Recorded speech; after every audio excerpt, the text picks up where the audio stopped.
Good morning, everybody. My name is Margriet, and welcome on this very special Sunday service. Very special because of the snow, and we're doing a Zoom only service. Yay for our tech team, Liam and Carrie. Wonderful. And a very special warm welcome to Colin Reed he's a lay chaplain at the Grand River Unitarians. He will be our speaker of today. He will introduce himself in more detail a little later. And also, warm welcome to Rosemary Harris, who will take care of the music. And as we recently decided, all a cappella, because of all kinds of technical um, circumstances, let's say. But I'm sure it all will work out. Welcome, everybody. At UCG, we strive to be a community where everyone is welcome, no matter what your age or gender is, your beliefs or religion, your sexual orientation, your background, or the color of your skin. We welcome all who come in search of truth and meaning in life, and we will learn, travel, and grow together. If you're new to UCG, we encourage you to check us a few times. We are a lay led congregation, and therefore every service will be different. The city of Guelph and surrounding area is situated on the treaty lands within the traditional territory of the Anishinaabe. The lands have been occupied by the Haudenosaunee and the Ottawandaran. Today, many First Nations, Inuit, and Métis people make their home here. We acknowledge that we're not the original stewards of these lands, but we have the responsibility of caring for this land and its people to ensure that future generations are able to thrive here. We remain dedicated to a better understanding of past, present, and future as a gesture of commitment to the process of ongoing and meaningful reconciliation. We're now going to light the chalice. Let's see here. Okay. In, in this flame, we witness the power of transformation. Awed again by the wonder of life, we are grateful to be vital to this living universe and inspiring community.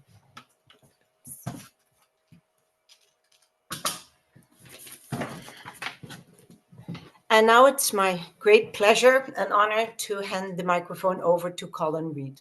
Colin? Well, welcome everybody. This is a little different than what we originally envisioned, but to keep tech concerns to a minimum, we are doing this a cappella. So, of course, I don't know, if I'd really been on the ball, I would have had the words up on a slideshow as well, but such is the challenge of last minute changes. Anyway, join us as you wish. For the earth forever turning, for the skies for every sea, for our lives, for all we cherish, sing we our joyful song of peace. For the mountains, hills, and pastures, in the silent majesty, for the stars, for all the heavens, sing we our joyful song of peace. For the sun, for rain and thunder, for the seasons' harmony, for our lives, for all creation, sing we our joyful praise to thee. For the world we raise our voices, for the home that gives us birth. In our joy we sing, returning home to our beautiful hills of earth.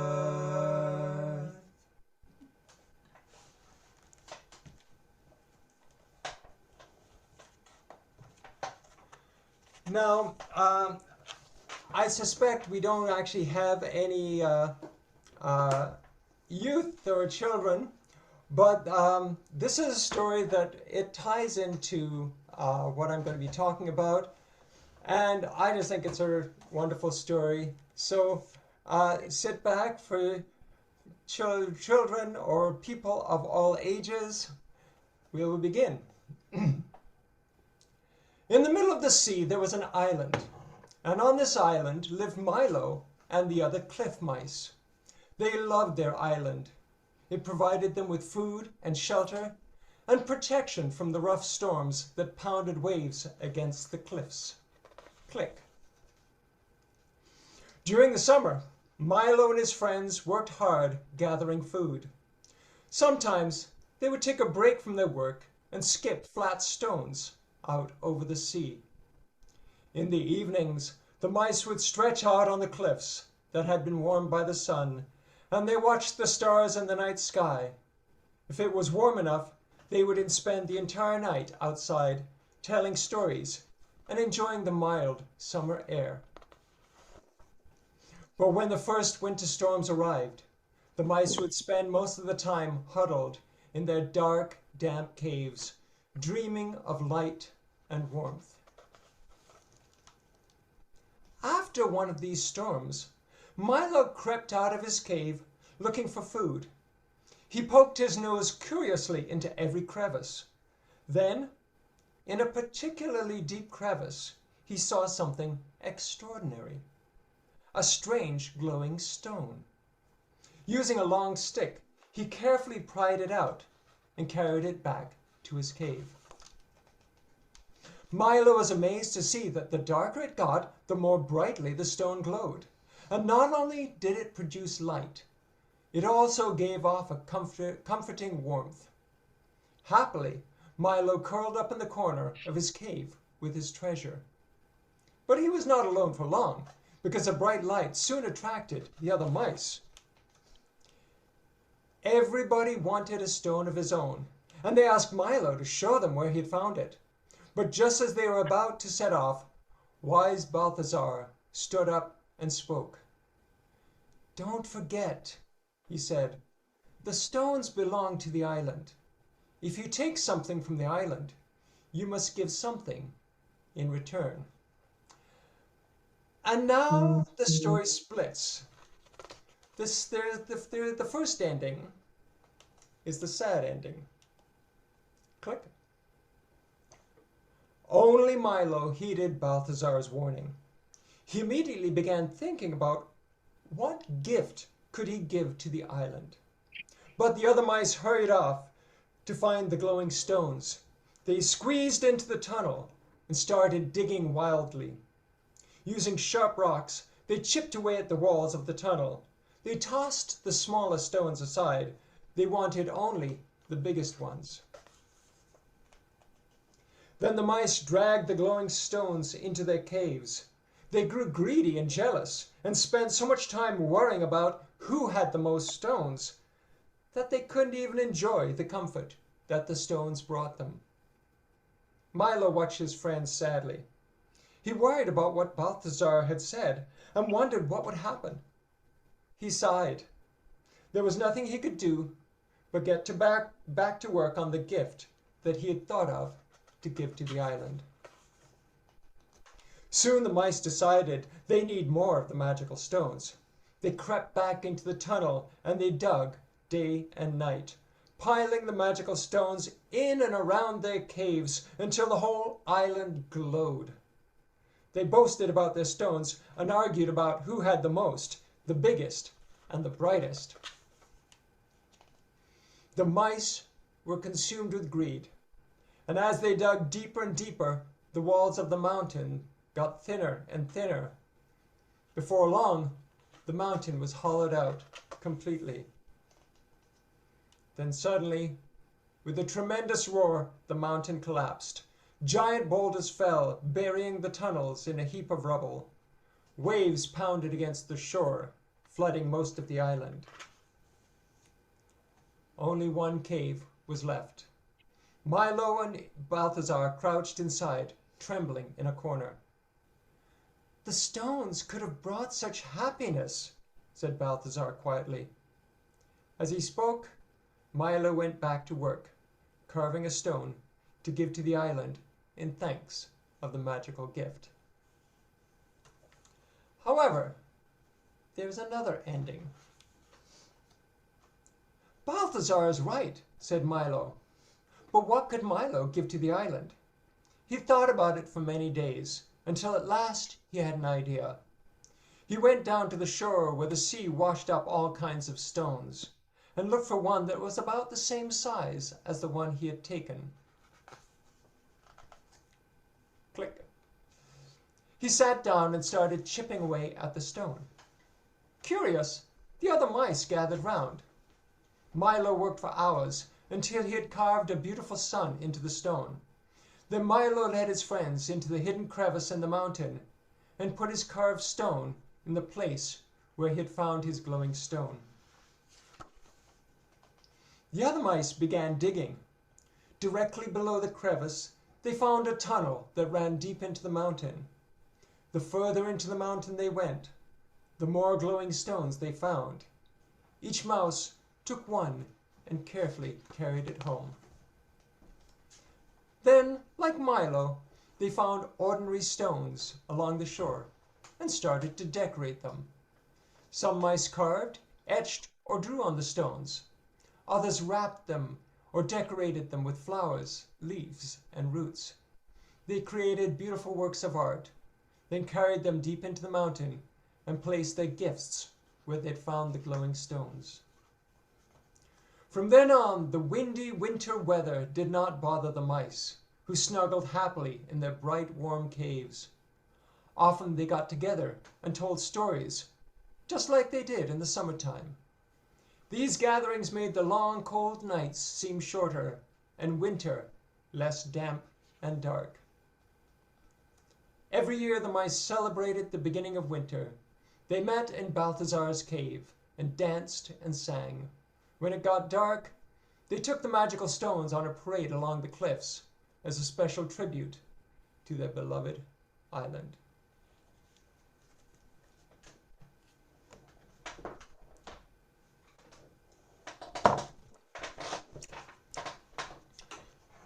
So my name is Colin Reed, and I'm delighted to be here to share my ideas and thoughts, and the voices and ideas of some wonderfully insightful individuals. Take a deep breath in and let it out slowly. Be here, now, in the present moment. As you breathe in and out, feel the ground beneath your feet, the warmth of your heart, and the pure open sky of your clear mind. In the space of light and love, let us be here together. I heard a story about Jesus who, when referring to the sacred texts, said, quote, "Love the Lord your God with all your heart and with all your mind. This is the first and greatest commandment. And the second is like it. Love your neighbor as yourself." Unquote. It has also been said that he followed this up with something like, "This is all you need. The rest is commentary." Likewise, everything I'm going to say has already been said in a simple book about Milo and the magical stones. However, I hope the commentary will be useful. I would like to tell a tale of two stories. Stories on the metaphorical mythological level have the power to shape our reality. The first story I'd like to bring to your attention is one that the writer Charles Eisenstein, in his book The More Beautiful World Our Hearts Know Is Possible, calls the story of separation. As a culture, we live in great disconnection. In my 20s, I enrolled in a Bachelor of Environmental Studies program because I was concerned about the number of environmental issues, and I wanted to help find solutions. What I came to realize through my studies is that the environmental problems were really just symptoms of a much deeper problem, a problem of disconnection and separateness. Over the years, it became clear to me that our culture has a deep disconnect from the environment. And that disconnection is a fallout from a culture of people who are disconnected from each other and disconnected from themselves. We live in a story of separation. Let's start with disconnection from self. At Grand River Unitarian, we even articulate that each week with a chalice lighting that recognizes the flame as a symbol of the wholeness we seek. We have not yet realized our inherent wholeness. In our society, it seems many people are struggling with wholeness, struggling with mental health issues like anxiety or feelings of inadequacy. We even have the term imposter syndrome to capture that sense of, I'm not good enough. Addictions, which range from addictions to alcohol to addictions to shopping, are far too prevalent, are indicative of a lack of wholeness, and are driven by an endless craving for something to make us feel whole. Buddhism has a concept called the hungry ghost. It's a mythical being with a big belly and a very tiny mouth. Because of this, it is constantly hungry, constantly craving, and can never get enough. On his first trip to North America, the Dalai Lama was asked by a student, "What is life like in the realm of the hungry ghost?" Without missing a beat, he responded, "America." This insatiable need, the wanting to fill up a spiritual hole, is echoed by Maury Schwartz, as quoted in Mitch Albom's book, Tuesdays with Maury. Maury says, quote, "Wherever I went in my life, I met people wanting to gobble up something new. Gobble up a new car, gobble up a new piece of property, gobble up the latest toy. And then they wanted to tell you about it. These people were so hungry for love that they were accepting substitutes. There is a need out there for something that most people cannot articulate and don't know how to fill."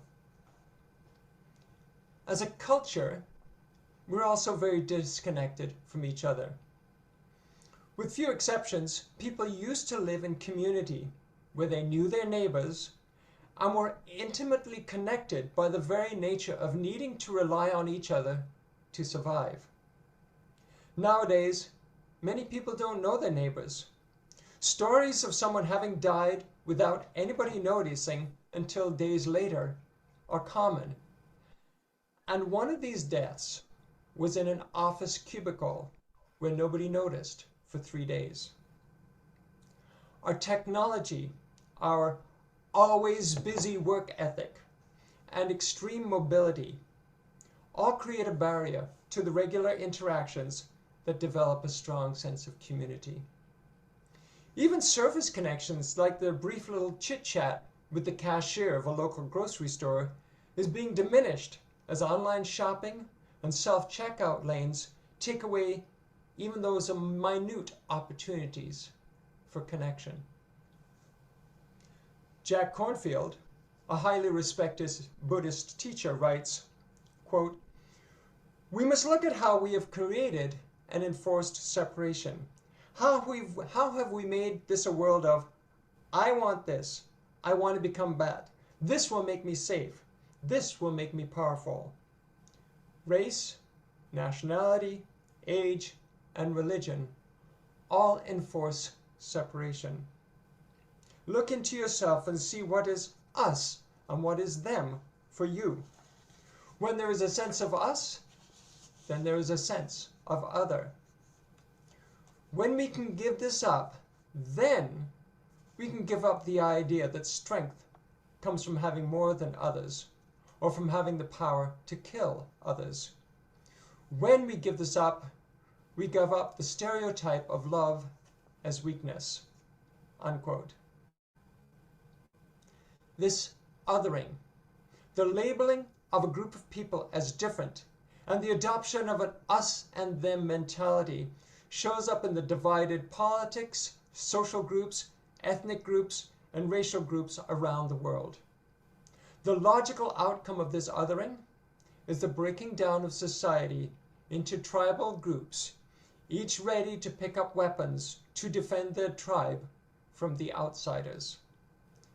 The extreme of this is genocide, where one group so successfully denigrates another that it becomes acceptable to kill with indifference. With this degree of disconnect, it is to be expected that there would also be a disconnect with nature. In fact, the Cambridge Dictionary defines nature as, quote, all the animals, plants, rocks that exist independently of people, unquote. We have removed ourselves from nature.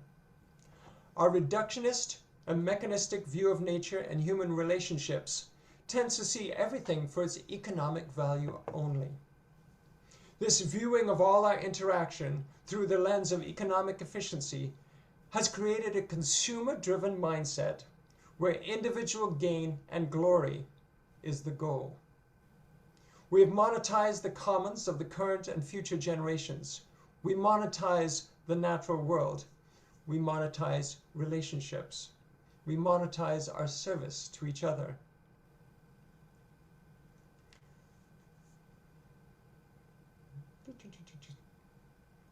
Forests are only valuable only if you cut down the trees.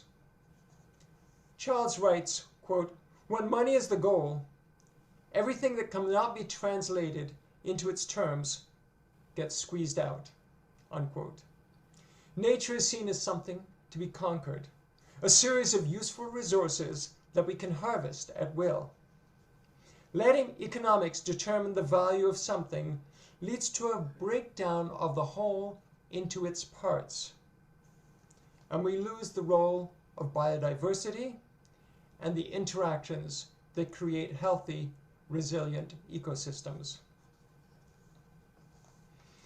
The lens of economic efficiency adds to all three types of disconnect. It forms the underlying conditions which create the social and environmental issues that we have today. People are valuable if they can work and create profit. Work that is done for free out of the goodness of our hearts just isn't valued or counted. The idea that the worth of a person or a country is the ultimate measure of success has led to gross inequity and environmental degradation. In her book, Braiding Sweetgrass, Robin Wall Kimmerer tells of the Wendigo, the legendary monster of the Anishinaabe people. A Wendigo is a human being who has become a cannibal monster with a hunger that will never be sated. She writes, quote, it is more than just a mythic monster intended to frighten children. The collective fears and deepest values of a people are also seen in the visions of the monsters they create.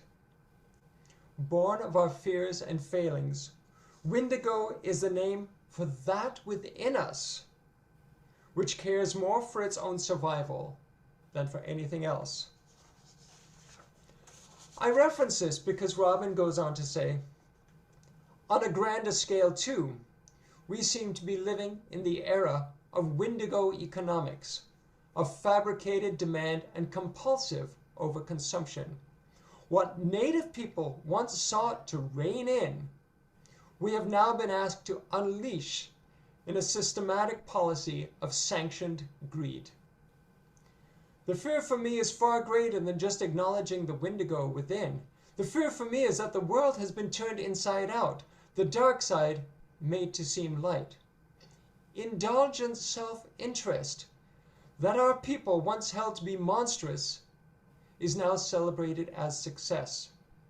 We are asked to admire what people viewed as unforgivable. The consumption-driven mindset masquerades as quality of life, but it eats us from within. It is as if we had been invited to a feast, but the table is laid with food that nourishes only emptiness, the black hole of a stomach that never fills. We have unleashed a monster."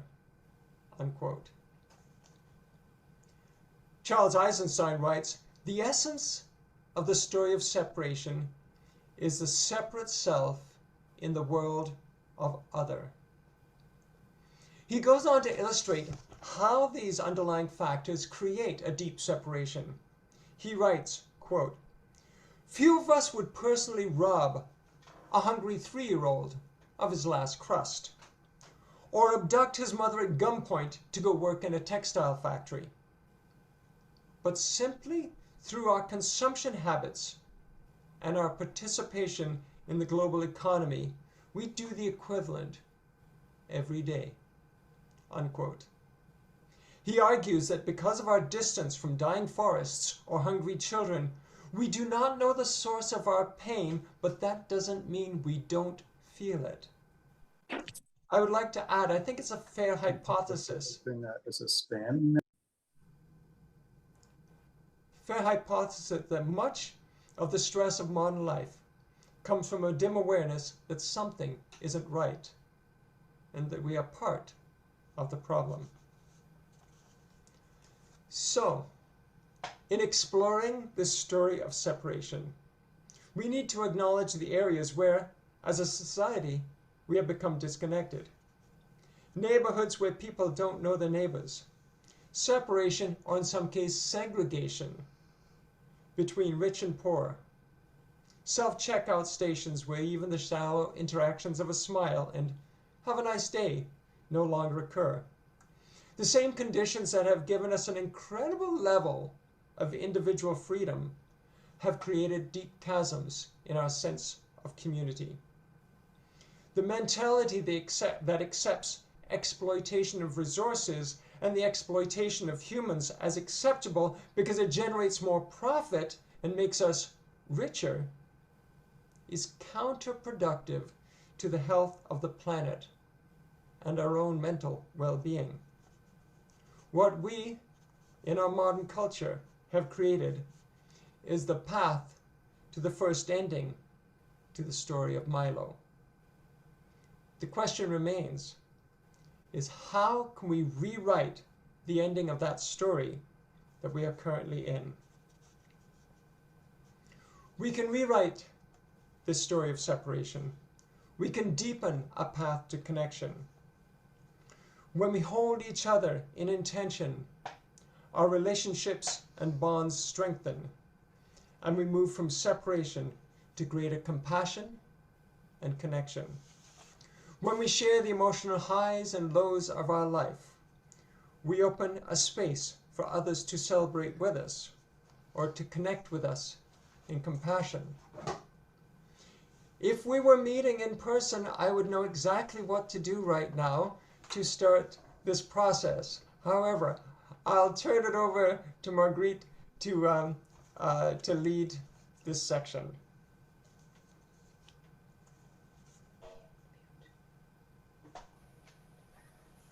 Yeah. So we're now we have arrived at the point where we do our joys and sorrows, and I would like to quote Colin's suggestion to do a one breath sharing. So this is the moment where we share the things that bother us or that we're grateful for, that are worrisome, and share it with all of us, or maybe just share a thought without expressing it. We're not in the sanctuary, but I have a bowl here, and I have a cup with little pebbles.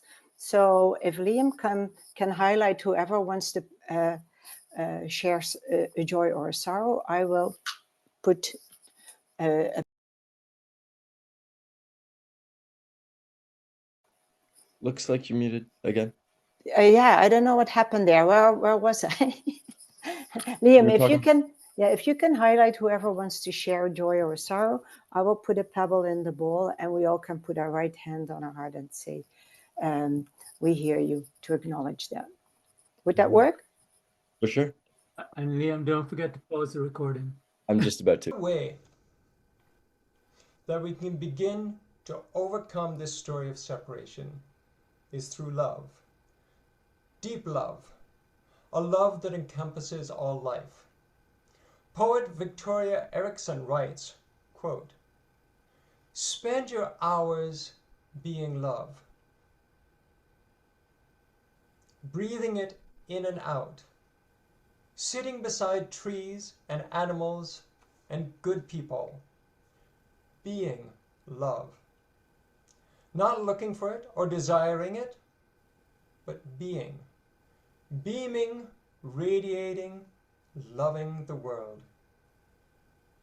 Unquote. And sometimes being love takes slowing down and being present, here and now. To slow down and allow the interconnections to reveal themselves, to slow down.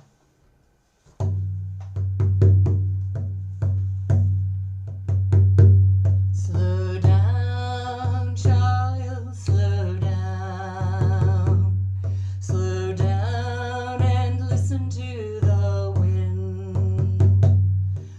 All comes together, all falls apart, forming anew your beating heart. Slow down, child, slow down. Slow down and draw yourself near. The rocks are your keepers, tell them your stories. Now it is safe to be here. A river flows from within you to where you will go. A current carries you home. Let your life unfold. Slow down, child, slow down. Slow down and you will receive. Life wants to meet you where you are, not where you think you should be.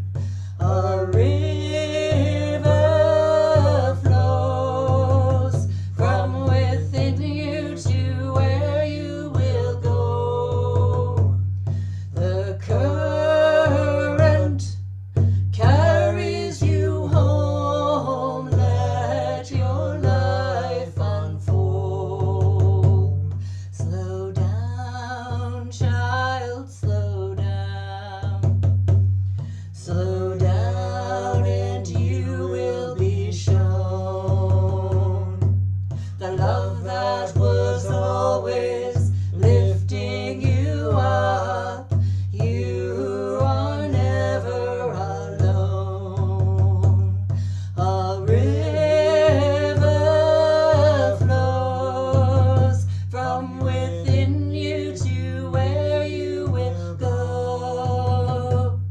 The current carries you home. Let your life unfold.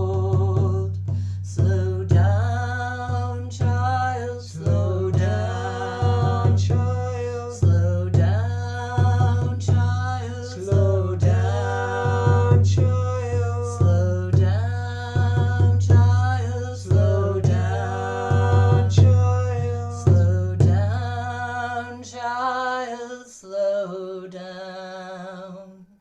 Slow down and listen to the wind. All comes together, all falls apart, forming anew your beating heart.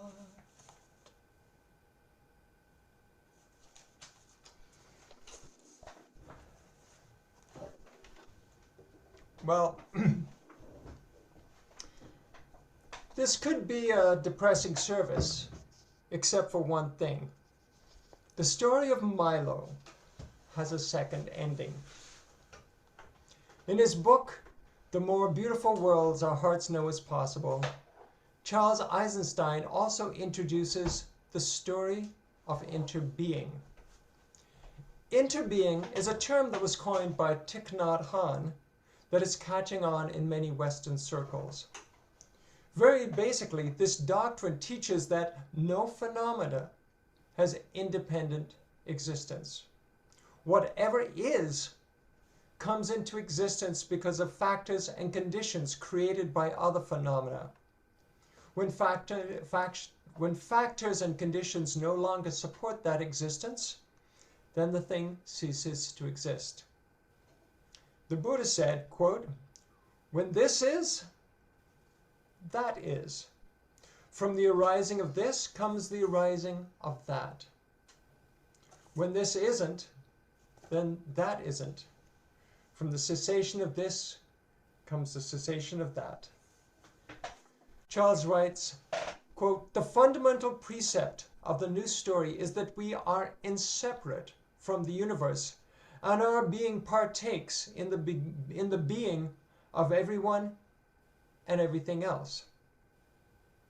Why should we believe this? Let's start with the obvious. This interbeing is something we can feel. Why does it hurt when we hear of another person coming to harm? Why, when we read of the mass die-offs of the coral reefs and we see their bleached skeletons, do we feel like we've sustained a blow? It is because it is literally happening to ourselves, our extended selves. In what ways can we embrace this idea of interbeing? How can we leave behind some of the structures that have led our society to a high degree of separation, the story of separation, and move towards a new story of greater connection? Charles continues, quote, "A recognition of alliance is growing among people in diverse areas of activism, whether political, social, or spiritual. The holistic acupuncturist and the sea turtle rescuer may not be able to explain the feeling of we are serving the same thing, but they are. Both are in service to an emerging story of the people that is the defining mythology of a new kind of civilization," unquote.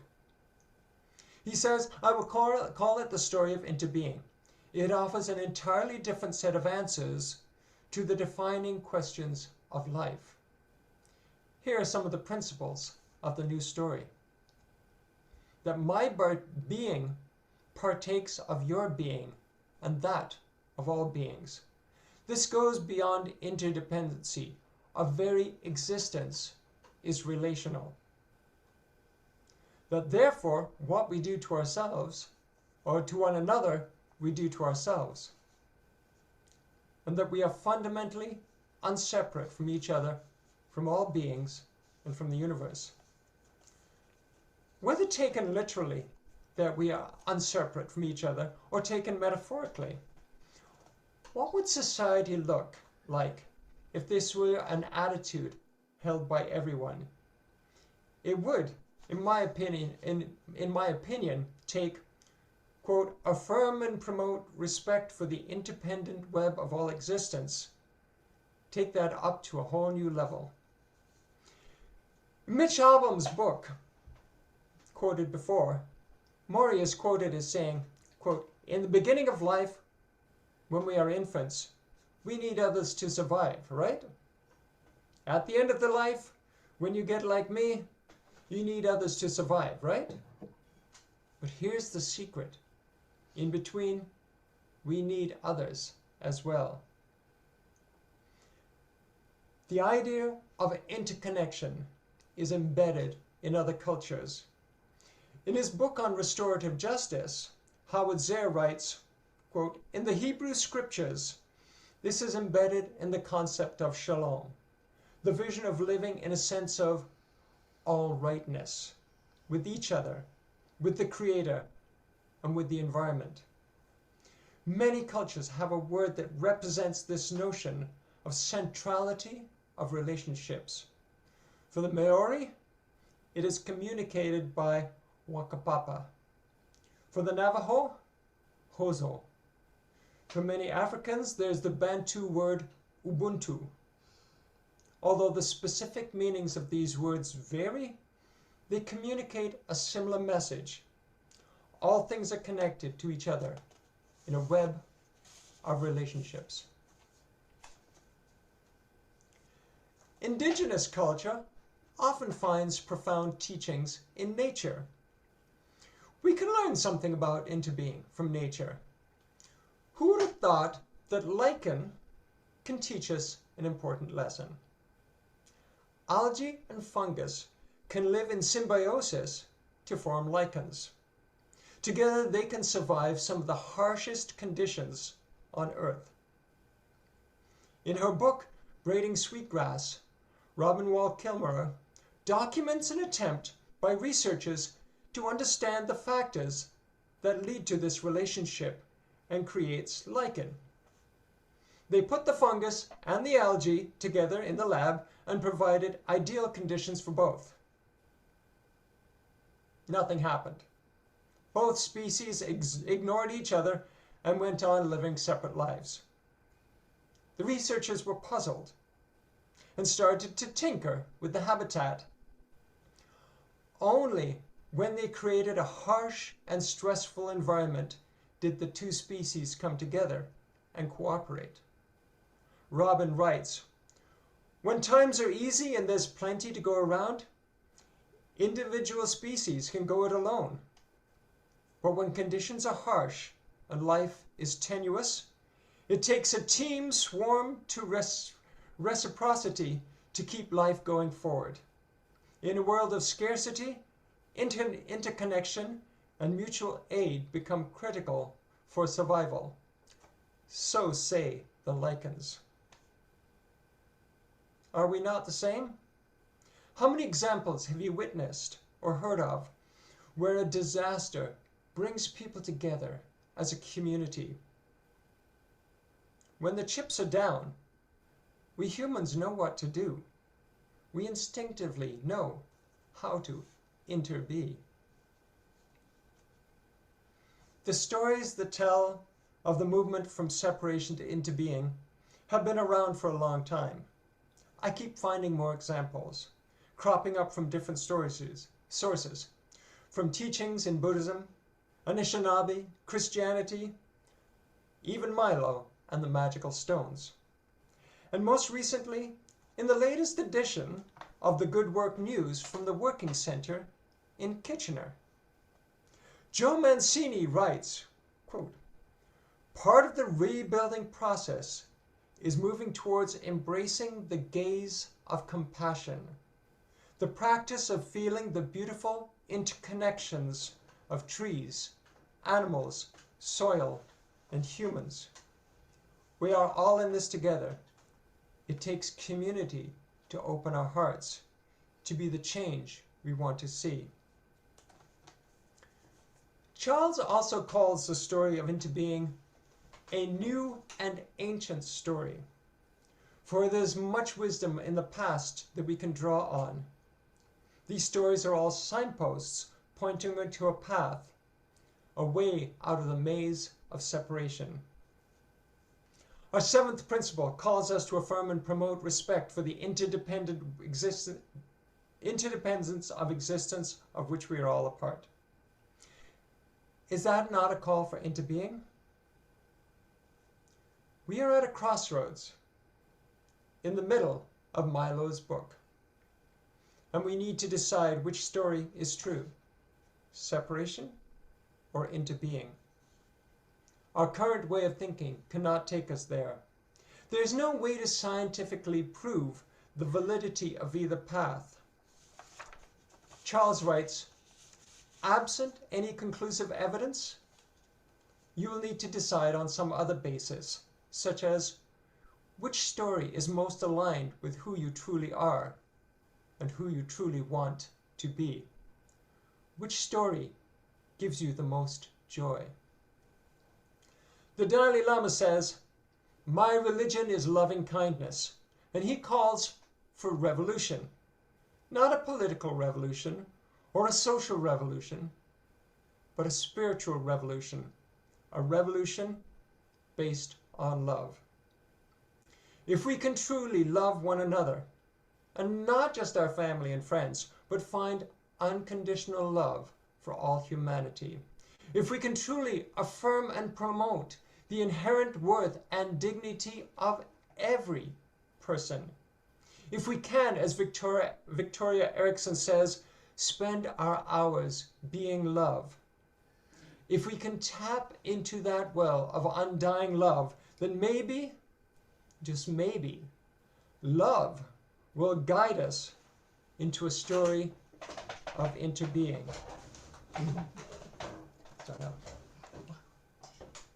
Love will guide us, peace has tried us, hope inside us will lead the way on the road from greed to giving. Love will guide us through the hard night. If you cannot sing like angels, if you cannot speak before thousands, you can give from deep within you. You can change the world with your love, with your love. Love will guide us, peace has tried us, hope inside us will lead the way, will lead the way on the road from greed to giving. Love will guide us through the hard night.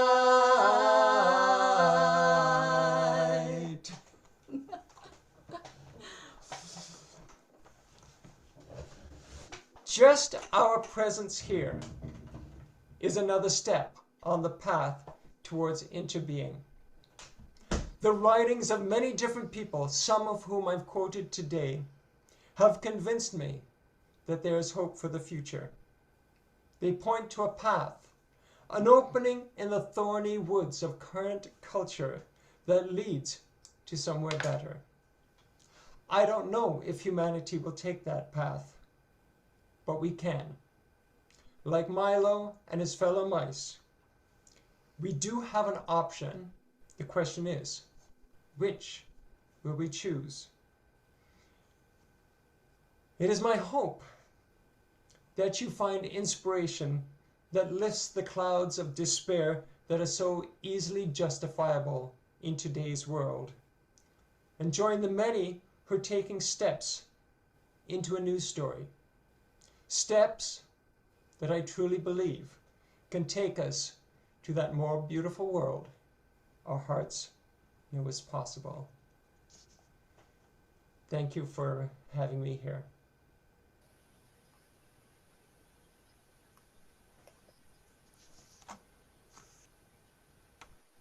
I'm purposely leaving a little bit of a pause here because there's so much to absorb.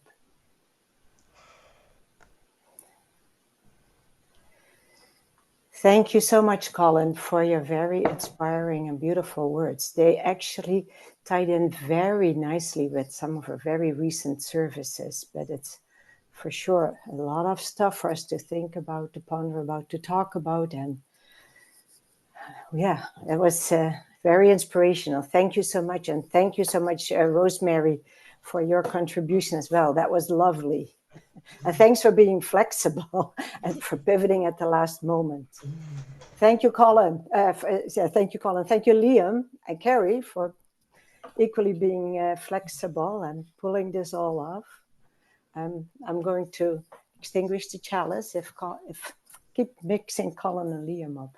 If you can put the words on the screen. Yeah, I can do that.